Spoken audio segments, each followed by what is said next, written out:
ایک بوڑھی اماں جس کی عمر بہت زیادہ ہو گئی تھی، اس کو جا کے سلام لی تو آپ فرمانے لگے اس اماں سے یہ عزیر کا گھر ہے؟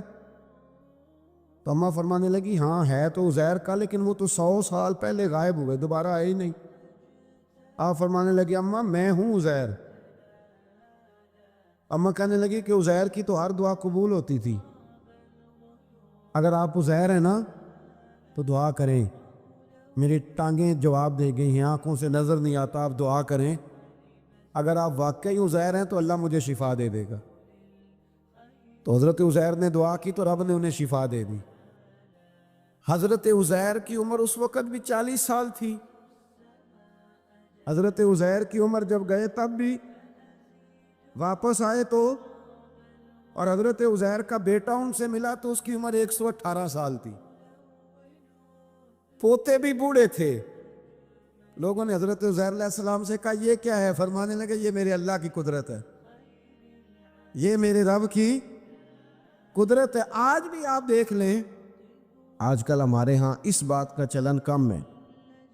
مثلا مجھے دعوت دینے والے دوستوں کی پیار سے محبت سے ایک بڑی تعداد ہے، آپ آ جائیں آپ آ جائیں، بلکہ جس جگہ گئے ہوتے ہیں نا وہاں بھی کوئی 18-20 لوگ مل جاتے ہیں نئی دعوت دینے والے۔ میں اکثر کہتا ہوں یار جو پچھلے سال تقریر کر کے گیا تھا اس پہ عمل کر لیا سب نے؟ اللہ تعالیٰ کا فضل ہے، یہ میرا روزگار نہیں کہ میں نے دوپہر کو بھی پیسے لینے ہیں تو شام کو بھی لینے ہیں، تو مجھے ذرا زیادہ جلد سے مل جائیں گے تو دیہڑی اچھی ہو جائے گی۔ اللہ نے اس سے بے نیاز رکھا ہے۔ سوال یہ ہے کہ تقریروں کا، وعظوں کا، جلسوں کا مقصود بھی تو کچھ ہونا چاہیے نا۔ کیا مقصد ہے؟ روز 2 گھنٹے تقریر سنو اور عمل کب کرنا؟ دین کو عملاً، دین اسلام اس لیے نہیں آیا کہ اس پہ کھل کے مقالے لکھے جائیں، اس پر کھل کے تقریریں کی جائیں، ایک ایک کریں یہ کام بھی ضرورت کے لیے، حرج نہیں، لیکن یہ تو عملی نفاذ کے لیے آیا ہے نا۔ تو عملاً دین کی طرف رغبت کرے۔ میلاد شریف کے موقع پر ہمیں زیادہ جوش دکھانا چاہیے دین پہ عمل کرنے کا، اس لیے کہ حضور سید عالم علیہ السلام کی بعثت مبارکہ کے مقاصد بھی تو اجاگر ہو کے سامنے ہوتے ہیں کہ نہیں؟ دوسرا مقام قرآن مجید میں اللہ فرماتے ہیں وَمَا أَرْسَلْنَا مِن رَسُولٍ إِلَّا لِيُطَاعَ بِإِذْنِ اللَّهِ۔ دنیا میں ہم نے جتنے بھی رسول بھیجے وہ اس لیے بھیجے کہ ان کی اطاعت کی جائے۔ رسول دنیا میں اس لیے آتے ہیں کہ ان کے پیچھے چلا جائے، نقش قدم ان کا اپنایا جائے، ان کے رستوں کا بندہ مسافر بنے۔ رسول اطاعت کے لیے آتے ہیں، ان کی فرما برداری کی جائے۔ میں آپ سے عرض کروں گا کہ یہ محبتیں بڑی ضروری ہیں، یہ محبتیں ہوں گی تو عمل کا جذبہ پیدا ہوگا، لیکن ایک دوسرا پہلو بھی یاد رکھیے گا، رسول پاک آئے ہیں فرما برداری کے لیے۔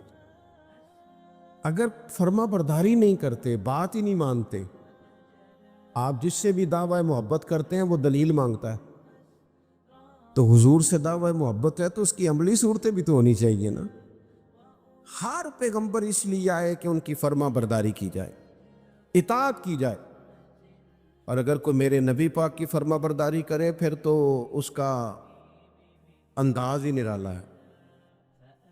قُلْ إِن كُنتُمْ تُحِبُّونَ اللَّهَ فَاتَّبِعُونِي يُحْبِبْكُمُ اللَّهُ۔ فرمایا محبوب ان سے فرما دیں اگر رب سے محبت کرنا چاہتے ہیں تو آپ کی غلامی کریں، ملے گا کیا؟ اللہ خود ان سے محبت فرمائے گا، خود ان سے محبت۔ صحابہ کرام کے اندر نا حضور سے پیار کا جذبہ بھی والہانہ تھا، والہانہ۔ نبی کریم، وہ آج کل کچھ لوگوں کو یہ بھی غلط فہمی ہوتی ہے نا جی مروج دکھائیں، اس کا حکم ہے، حکم ہے، یہ بڑی نہیں، آپ یہ بتائیں۔ تو میں کہتا ہوں حضور نے حکم دیا تھا کسی صحابی کو کہ میں کلی کروں تو میرے منہ سے نکلا پانی چہرے پہ مل لینا؟ حکمن کہا تھا کسی کو کہ میرے ناک سے بلغم نکلے تو چہرے پہ مل لینے؟ کہا تھا، لیکن وہ ملتے تھے کہ نہیں ملتے تھے؟ والہانہ پن تھا، حضور کے ساتھ پیار تھا، والہانہ شوق تھا۔ لیکن جس طرح پیار والہانہ کرتے تھے نا، والہانہ، اس طرح بات بھی والہانہ ہی مانتے تھے. بات بھی پیار ہم بھی والہانہ کرتے. ہمارے ہاں کہتے ہیں نعرہ لگاؤ، پھر زور سے لگاؤ، پھر دونوں ہاتھ کھڑے کر کے لگاؤ، پھر جناب اس طرح کر کے لگاؤ. یہ ساری باتیں ٹھیک ہیں، یہ والہانہ پن ہے، اچھی بات ہے، لیکن یہ بھی تو بتائیں کہ حضور کی بات بھی والہانہ مانتے ہیں. ہمارے ہاں لیت و لاللہ ہے، گنجائش ہے، دیکھ لیں گے، کر لیں گے، شریعت کی رخصت پر عمل ہے. یہاں گنجائش مل گئی تو لے لو، یہاں مل گئی تو لے لو. صحابہ تو بات بھی والہانہ مانتے تھے. حضور جمعے کا خطبہ دے رہے ہیں، ایک شخص اٹھ کے کھڑے ہو گئے، اللہ کے محبوب نے فرمایا بیٹھ جاؤ. ایک صحابی اس کونے میں تھے، ابھی مسجد کے قریب، ان کے کان میں آواز گئی بیٹھ جاؤ، وہ وہیں بیٹھ گئے. ایک اس کونے میں تھے. ہمیں واضح احکامات دین کے مل جائیں تو اس میں بھی گنجائش ڈھونڈتے. اس کونے میں تھے، کانوں میں آواز گئی بیٹھ جاؤ تو وہ وہیں بیٹھ گئے. اس کونے میں تھے ایک، ان کے کان میں آواز گئی وہیں بیٹھ گئے. اللہ کرے کہ آپ موبائل تھوڑے کم چلائیں اور میری بات زیادہ سنیں. دعا کیے آمین تو کہہ دے نا، چلو دعا میں تو شامل ہو جائیں نا. اللہ تعالیٰ دعائیں تو کرنی چاہیے نا. اللہ قبول فرماتا ہے اپنے بندوں کی دعا. دوست، واضح حکم ملنے کے باوجود بھی لوگ، واضح احکامات کے باوجود بھی اس میں لوگ گفتگو کرتے ہیں، کل پرسوں ترسوں کا نام لیتے ہیں. حضور نے مطلق کا نام نہیں لیا، جس کے کان میں آواز گئی وہیں بیٹھ گیا. یہ وہ نظارے ہیں جو زمین نے دیکھے ہیں، آسمان نے دیکھے ہیں. اتنی وارفتگی حکم ماننے میں، اتنی وارفتگی. بیٹھ گئے.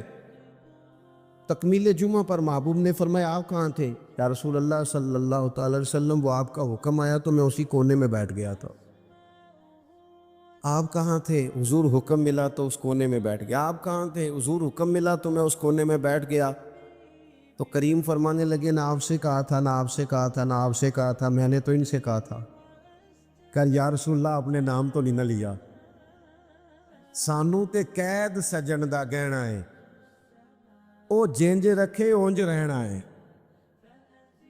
یا رسول اللہ آپ نے نام نہیں نہ لیا، حکم مل گیا بیٹھ جاؤ تو لہذا بیٹھ جاؤ.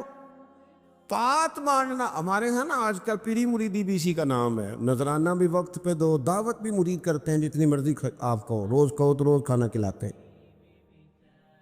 آپ ان سے کہو کہ جناب میں آ رہا ہوں تو وہ تیار ہیں، پھول بھی لے کے کھڑے ہیں. لیکن اگر ان سے کہو بات مانو، پھر وہ کہتے تسی دعا کرو، ہے نا جی، نماز پڑھا کرو، کہتے دعا کرو. کمال ہو گئی ہے بھائی. آپ باقی سارے معاملات کے لیے آپ پورے تیار ہیں، اور یہ جو فرما برداری ہے، یہ جو بات ماننا، وہ کس نے ماننی ہے؟ وہ جس پر آپ کے شیخ نے، مرشد نے گھنٹوں تقریریں کی، وہ باتیں کس نے ماننی؟ کسی اور نے. کیا مانا اس بات کا؟ کوئی گورکھ دندہ ہے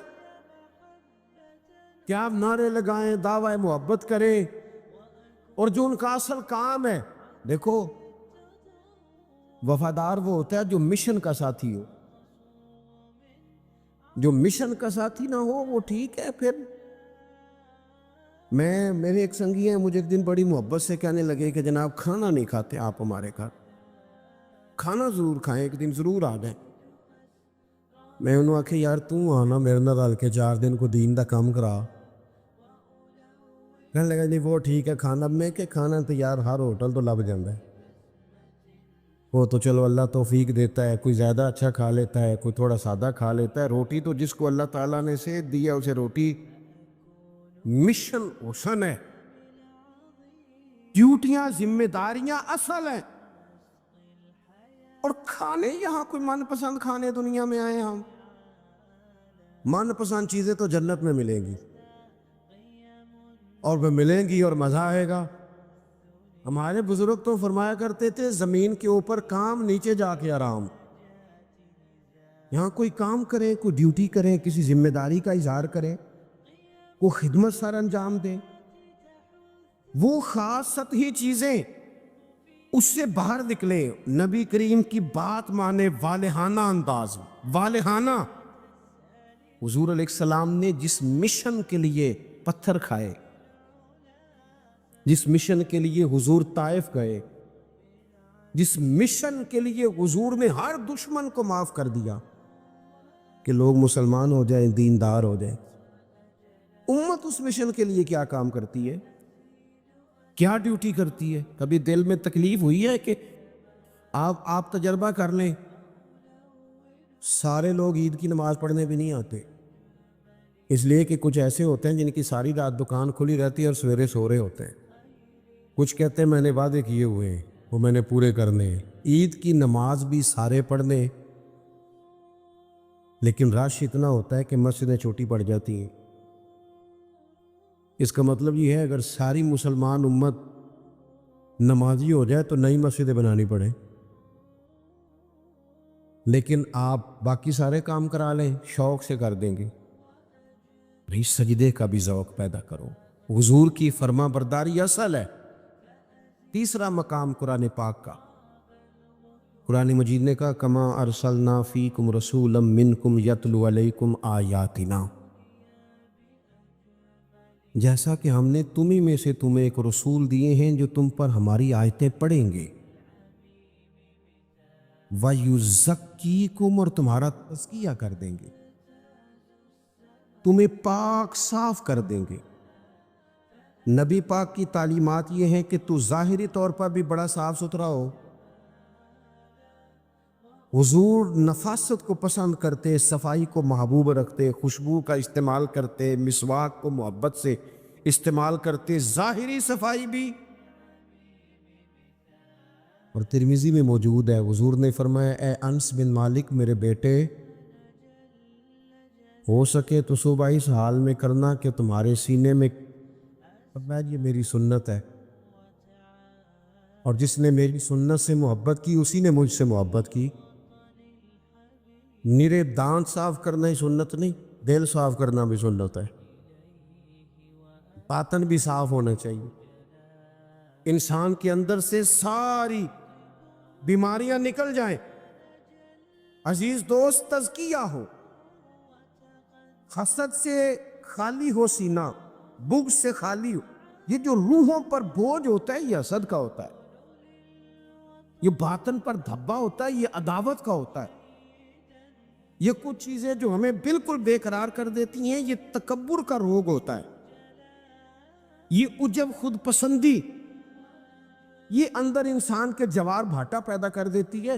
اگر بندہ ہو جائے سادہ، حضرت باجید بستامی رحمۃ اللہ علیہ کھڑے تھے تو ایک شخص نے آپ سے پوچھا حضرت خواجہ پیر باجید بستامی سے ملنا ہے، آپ فرمانے لگے یہ جو بندہ جس کا تم نے ابھی نام لیا ہے نا، اس کو ڈھونڈتے مجھے 30 سال ہو گئے، مجھے نہیں ملا، 30 سال۔ یہاں بیچارے نقیب ان کی کلاس لگ جاتی ہے اگر وہ لقب تھوڑے بیان کریں تو، لسٹوں میں لکھ کے دیے جاتے ہیں، یہ نام نہیں لیا، یہ نام نہیں لیا، فلانے چودھری کا نام رہ گیا، فلانے کا رہ گیا، فلانے کا۔ وہ چھوڑ دیں بھائی، یہ تو حضور کی تعریف کی محفل ہے، اس میں باقیوں کی تعریفیں کدھر سے آ گئی، کدھر سے آ گئی؟ یہ تو نبی پاک علیہ الصلوۃ والسلام کے ذکر پاک کی مجلس ہے۔ دوستو آپ غور کریں گے اور چیزوں کو سمجھیں گے۔ خواجہ باجید بستامی سے اس نے کہا میں نے ملنا ہے، فرمانے لگے 30 سال سے ڈھونڈ رہا ہوں، ملا نہیں۔ وہ سائڈ پہ جا کے ایک بندے سے کہنے لگا میں نے حضرت خواجہ پیر شیخ باجید بستامی سے ملنا ہے، کہنے لگے ابھی تو وہاں کھڑے تھے تمہارے پاس، کہنے لگا میں نے تو پوچھا ہے، کہنے لگی اصل میں یہ جو تم نے لائن لگائی ہے نا القابات کی، یہ وہ مانتے نہیں اپنے آپ سے، نہ حضرت نہ خواجہ نہ پیر نہ صوفی، وہ تو نیرا باجید کہتے ہیں، اور اس میں بھی کئی دفعہ روتے ہیں رب کی بارگاہ میں۔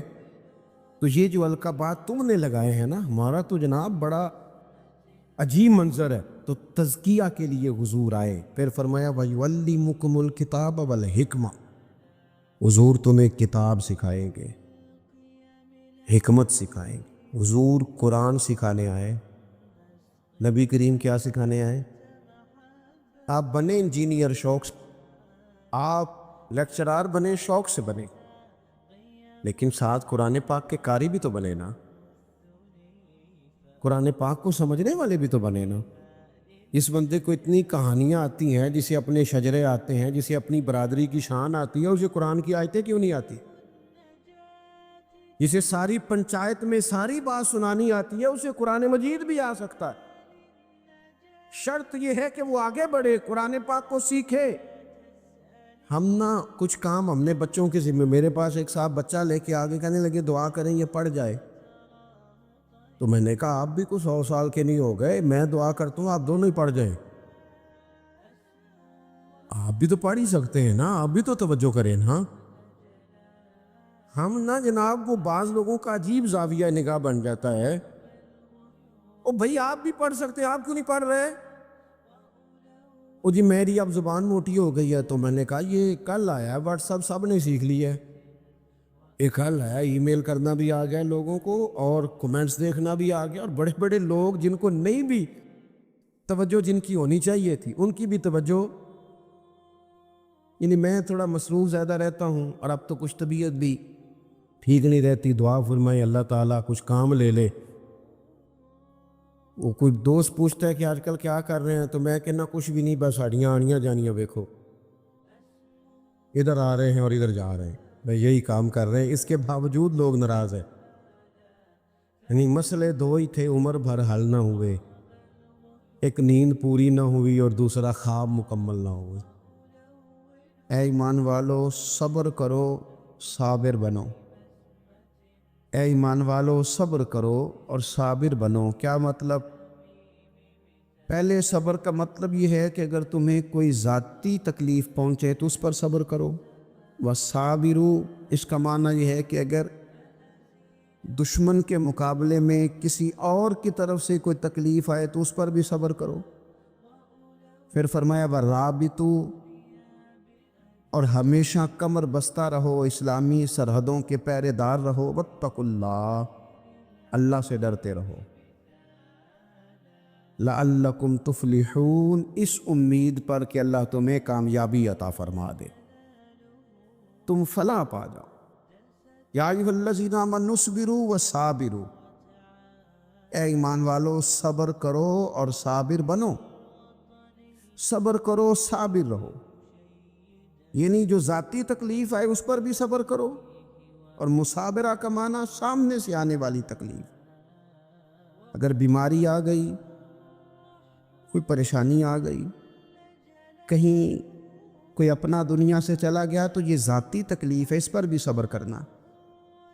اور اگر اپنوں نے بیگانوں نے کوئی تکلیف پہنچا دی، کوئی اذیت دے دی، وہ اذیت کئی صورتوں میں ہو سکتی ہے، تانا بھی ایک اذیت ہے، طنز بھی ایک اذیت ہے، کسی شخص کے بارے میں غلط کلمہ کہنا بھی ایک اذیت ہے، اور مقابلے میں کھڑے ہو جانا، لڑائی کرنا، یہ بھی ایک اذیت ہے، اس پر بھی صبر کرو۔ وَرَابِطُوا اور اس طرح کرو کہ کمر بستہ رہو، جد و جہد کرتے رہو، وَاتَّقُوا اللَّهَ اللہ سے ڈرو، لَعَلَّكُمْ تُفْلِحُونَ تاکہ تم کامیاب ہو جاؤ۔ صبر جب آپ کرتے ہیں نا اور صبر کا ارادہ کرتے ہیں تو اللہ تعالیٰ صبر کی توفیق بھی عطا فرماتا ہے۔ ہم نے یہ دیکھا ہے کہ ہمارے پاس نعمتوں کی کمی نہیں، ہمارے فریزر خوراک سے بھرے ہوئے، ہمارے دسترخوانوں پہ انواع و اقسام کی چیزیں چنی ہوئی ہیں، ہماری الماریوں میں کئی ہمارے لباس تیار شدہ لٹکے ہوئے، ہماری جیبوں میں ہماری ضرورت کا سرمایہ اللہ نے ہمیں دے دیا، لیکن اس کے باوجود جو لوگ ایک دوسرے سے پیار نہیں کر پا رہے، جو ایک دوسرے کے قریب نہیں جا پا رہے، تو اس کی وجہ یہ ہے کہ صبر نہیں رہا، حوصلہ نہیں رہا، کسی چیز کو برداشت کرنا ہمارے مزاج کا حصہ ہی نہیں رہا۔ اور پھر چونکہ امت مسلمہ نے انقلاب برپا کرنا تھا، دنیا کو پیغام حق دینا تھا، اگر ان کے اندر حوصلہ ہی نہیں ہوگا، اگر انہیں صبر ہی نہیں کرنا آئے گا، استقامت ہی نہیں ہوگی، کہیں رکنا ہی نہیں آئے گا، تو یہ میدانوں کو سر کیسے کریں گے، کامیابیاں کیسے ان کا مقدر بنیں گی۔ رمضان مبارک میں بھی ماحول یہ ہو کہ افطاری سے 1 گھنٹہ پہلے نظر پوری ٹک جائے گھڑی پہ، اور تھوڑا سا بھی صبر مشکل ہو. اور رمضان مبارک میں سحری کے وقت میں اگر دہی والی دکان پہ بھی جھگڑا ہی ہو رہا ہو اور شام کو سامان خریدنے میں بھی اگر بحث ہی ہو رہی ہو, تکرار ہو, جھگڑا ہو, تو پھر سیکھا کیا؟ پھر وہ جو ہمیں تربیت دی جا رہی تھی کہ ہم نے صبر کرنا ہے, تو پھر ہم نے اس میں حاصل کیا کیا؟ حدیث پاک سنیں گے, آپ کی طبیعت بڑی ٹھنڈی ہوگی. میرے نبی پاک صلی اللہ تعالیٰ علیہ وسلم نے ارشاد فرماتے ہیں کہ جو بندہ سوال سے بچنا چاہے گا, ارادہ کرے گا اللہ میں نے کسی سے نہیں مانگنا, فرمایا جو سوال سے بچنا چاہے گا رب اسے سوال سے بچا لے گا. اور جو لوگوں سے بے نیاز ہونا چاہے گا, کہے گا یا اللہ مجھے دنیا داروں کا محتاج نہ بنا, اپنی بارگاہ سے عطا فرما. جو لوگوں سے بے نیاز ہونا چاہے گا اللہ لوگوں سے بے نیاز کر دے گا. اور فرمایا جو صبر کا ارادہ کرے گا اللہ اسے صبر کی توفیق بھی عطا فرما دے. ارادہ تو کرے, پروگرام تو بنائے, توفیق تو اللہ دے گا. جو صبر کا ارادہ کرے گا اللہ صبر کی توفیق بھی عطا کر دے گا. اور حضور صلی اللہ تعالیٰ علیہ وسلم فرمانے لگے, یاد رکھو کسی بندے کو جو بہترین تحفہ دیا گیا ہے نا, اگر کسی کو کوئی بہترین عطیہ ملا ہے تو پھر اللہ تعالیٰ نے اسے صبر عطا فرمایا ہے. یہ بہترین تحفہ ہے, اس سے زندگی سنور جاتی ہے, اس سے انسان باوقار اور مطمئن ہو جاتا ہے, اس سے اس کے شب و روز آسانی سے بیتتے, وہ دنیا کی پکڈنڈیوں سے آسانی سے گزر کے اللہ کی بارگاہ عالی مرتبت میں سرخرو ہو کر حاضر ہو جاتا. لیکن اگر بے حوصلہ ہو, صبر نہ ہو, پھر نقصان روز بروز بڑھتا ہے. اور پھر میرے رسول پاک صلی اللہ تعالیٰ علیہ وسلم ارشاد فرماتے ہیں کہ اصل بات یہ ہے کہ اللہ تعالیٰ نہ کسی بندے کا درجہ بلند کرنے کا ارادہ فرماتا ہے, لیکن اس کے اعمال اس طرح کے نہیں ہوتے کہ اس کا درجہ بلند کیا جائے. اب رب کیا کرتا ہے, اللہ تعالیٰ اس کو مال کی, جان کی, اولاد کی کسی مشکل میں ڈال دیتا ہے. اس مصیبت پر وہ بندہ صبر کرتا ہے تو اللہ تعالیٰ اس کا درجہ بلند فرما دیتا ہے.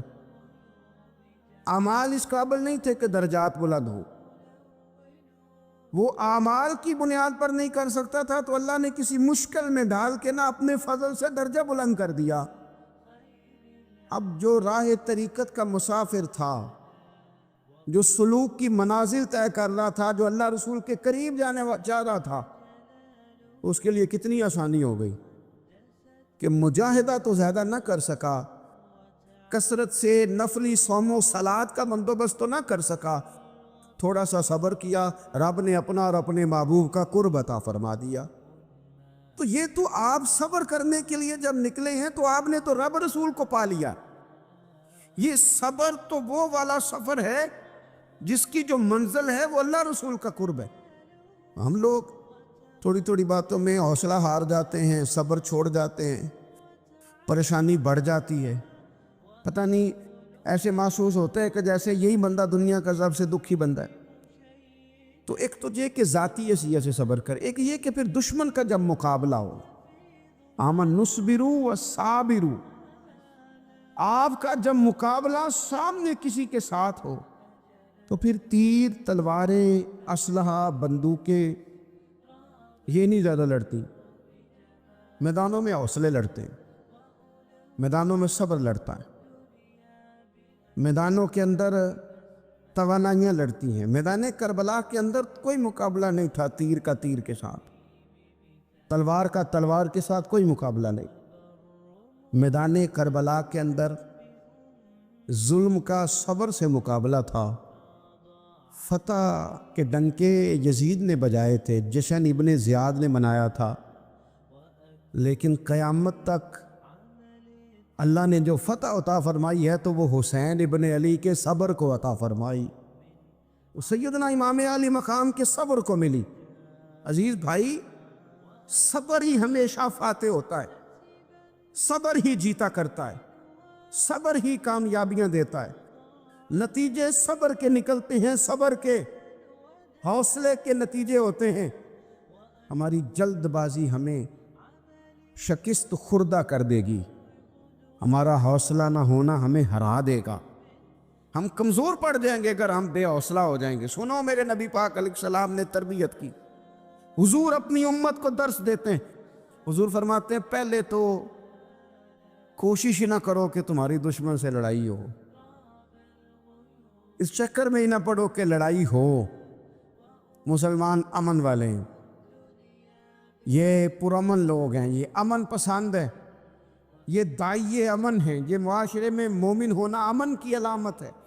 فرمایا پہلے تو یہ پروگرام ہی نہ بناؤ کہ تمہاری لڑائی ہو، اور فرمایا پھر اگر ہو جائے نا تو پھر صبر کے ساتھ مقابلہ کرو، پھر ڈٹ کے مقابلہ کرو، اور پھر یاد رکھو کہ یہ جو جنت ہے یہ تلواروں کے سائے میں ہے، جنت تلواروں کے سائے میں تمہیں ملے گی۔ پھر ڈٹنا سیکھو۔ پہلے تو بات یہ کہ تم یہ ارادہ ہی نہ کرو لڑائی، اور اگر کبھی ہو جائے تو لوگوں کو بتاؤ کہ ہیں ہم پرامن لوگ، پر دین کے لیے کھڑا ہونا ہو تو پھر ہم سے زیادہ کسی کو کھڑا بھی نہیں ہونا آتا، پھر ہم سے زیادہ کسی کے پاس طاقت بھی نہیں۔ حضرت مولا علی شیر خدا رضی اللہ تعالیٰ عنہ کے زمانے میں کفر کے ساتھ ایک جنگ ہو رہی تھی، تو کافروں نے نا جاسوس بھیجے کہ یار پتہ تو کرو مسلمانوں کی تیاری کس طرح کی ہے۔ تو جاسوس واپس جا کے کہنے لگا سمجھ کوئی نہیں آئی ان کی، وہ تو راہب قسم کے لوگ ہیں، صوفی قسم کے لوگ ہیں، وہ تو کٹے ہوئے دنیا سے، مسلوں پہ بیٹھ جاتے ہیں، رات کو تو لگتا ہے دنیا سے تعلق ہی کوئی نہیں، لیکن سویرے اٹھ کے میدان میں تلوار لے کے نکلتے ہیں تو لگتا ہے ان سے بڑا مجاہد ہی کوئی نہیں۔ یہ عجیب لوگ ہیں کہ رات کو مسلح پہ بیٹھیں تو لگتا ہے کٹ گئے دنیا، یہ صوفی لوگ ہیں، درویش ہیں۔ یہی مسلمان کی شان ہے، ہو ہلکا یاراں تو برے شم کی طرح نرم، رزم حق و باطل ہو تو فولاد ہے مومن، ادھر آ ستمگر ہنر آزمائے تو تیر آزما، ہم جگر آزمائے، ہم تجھے اپنا حوصلہ بتاتے ہیں کتنا، دیکھ ہمارے حوصلے سے ٹکرا کے دیکھ یہ کتنا طاقتور اور مضبوط ہے۔ تو عزیز بھائی، اگر زندگی میں آپ کو صبر کرنا آ گیا، میں بڑے دنوں سے یہ عنوانات بیان کر رہا ہوں، اور آج تو خصوصی طور پر رمضان شریف کے اس جمعے میں میں اپیل کرنا چاہتا ہوں آپ سے کہ کمزور باتیں کرنی چھوڑ دیں، مایوسی کے جملے اپنی زندگی سے نکال دیں۔ ہم مسلمان ہیں، آپ بیمار ہو گئے ہیں تو یہ بھی خدا کا فضل ہے، گناہ معاف ہوں گے۔ اگر اللہ تعالیٰ نے فقیر بنا دیا، غریبی آ گئی ہے تو یہ بھی فضل ہے، امیروں سے پہلے جنت میں جائیں گے۔ اگر اللہ تبارک و تعالیٰ نے کسی جگہ آپ کو مکان نہیں دیا اور دوسرے کو دے دیا ہے تو آپ وہ لوگ ہیں جو عظیم سنت ادا کر رہے ہیں سیدنا بلال حبشی کی۔ اگر کسی جگہ کوئی کمزوری آ گئی ہے، کوئی پیچھے رہ گئے ہیں تو یہ خدا کا فضل ہے۔ اللہ تعالیٰ نے چاہا ہمارے لیے جو فیصلہ تو ہم اس پہ راضی ہیں، لیکن اپنی زندگی اور شکوے اتنے بڑھا لیے، ہم نے اتنے بڑھا لیے کہ لوگوں سے شکوے کرتے کرتے رب رسول سے بھی شروع کر دیے۔ غلام بھی کبھی شکوہ کرتا ہے، آقا کا بھی شکوہ ہوتا ہے، بندہ بھی کبھی شکوہ کرتا ہے، رب کا بھی شکوہ ہوتا ہے، یہ بھی کبھی ہوتا ہے۔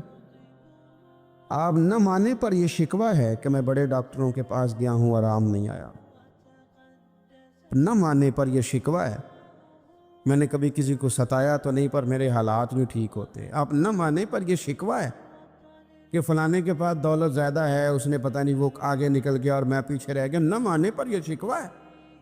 کس سے کر رہے ہو؟ رب رسول سے؟ او آس بولے تے دی مہربانی، اساں تے لاڈ ہی لڑاونے نے۔ کس سے شکوہ کر رہے ہو؟ خدا کے بندو، غلام غلامی کرتے ہیں تو شکوے کرتے ہیں کوئی؟ لیکن جو بندہ صبر ہی نہ کر پائے، جو صبر ہی نہ، جو کہ جی بڑی دور سے آیا ہوں، بڑی دیر ہو گئی، بڑا ٹائم ہو گیا، کب جا کے مسئلہ حل ہوگا؟ وہ جو آپ نے بتایا تھا وہ تعویذ کب اثر کرے گا؟ وہ دعا کب قبول ہوگی؟ وہ فلانا معاملہ کب؟ بھئی یہ ڈیٹ تو آپ کو رب رسول ہی دے سکتے ہیں، بندہ تو کوئی اطلاع ہی دے گا، پیغام ہی دے گا، دعا ہی کرے گا۔ اگر زندگی میں حوصلہ ہی نہیں ہوگا، اگر آپ کو یہ قرار ہی نہیں آئے گا، ٹھہرنا ہی نہیں آئے گا کسی میدان میں۔